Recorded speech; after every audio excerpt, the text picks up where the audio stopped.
మహిళలకు ఉచిత బస్సు ప్రయాణం పథకాన్ని స్వాతంత్ర దినోత్సవం నాడు ఆగస్టు 15న మొదలుపెట్టాలని రాష్ట్ర ప్రభుత్వం సూత్రప్రాయంగా నిర్ణయించింది. అన్నా క్యాంటీన్లు కూడా అదే రోజు ప్రారంభించాలని నిర్ణయించిన సంగతి తెలిసిందే.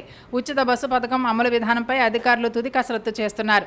జూలై 16న జరిగే మంత్రివర్గ సమావేశంలో దీనిపై తుది నిర్ణయం తీసుకునే అవకాశం ఉంది.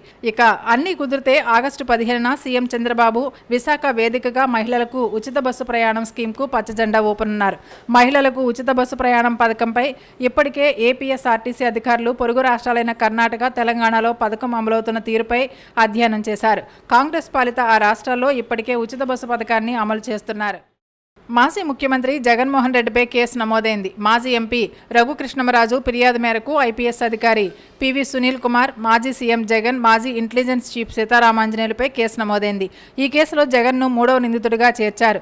ఉండి ఎమ్మెల్యే రఘురామకృష్ణరాజు ఫిర్యాదు మేరకు గుంటూరు నగరంపాలెం పోలీసులు కేసు నమోదు చేశారు.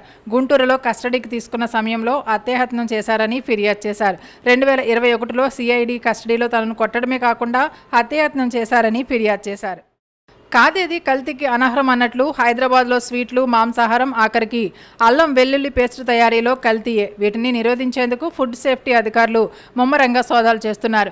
బుద్వేల్లోని గ్రీన్ సిటీలో 15 లక్షల రూపాయల విలువైన 7.3 టన్నుల నకిలీ అల్లం వెల్లుల్లి పేస్ట్ను స్వాధీనం చేసుకున్నారు. శుక్రవారం నకిలీ అల్లం వెల్లుల్లి పేస్ట్ తయారు చేసే ఫ్యాక్టరీపై సైబరాబాద్ ఎస్ఓటీ పోలీసులు దాడి చేశారు. సింథటిక్ కలర్స్, యాసిడ్స్, కెమికల్ వాటర్తో అల్లం వెల్లుల్లి పేస్ట్ను తయారు చేస్తున్నట్లు గుర్తించారు.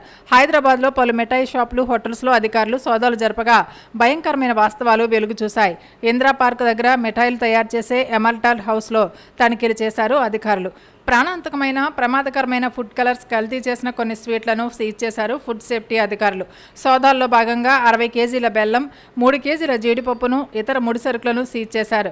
ఇక అమీర్పేటలోని రెబల్ ఫుడ్ రెస్టారెంట్లో ఫ్రీజర్లో కుళ్ళిన మటన్, చికెన్ ఉంచినట్లు అధికారులు గుర్తించారు.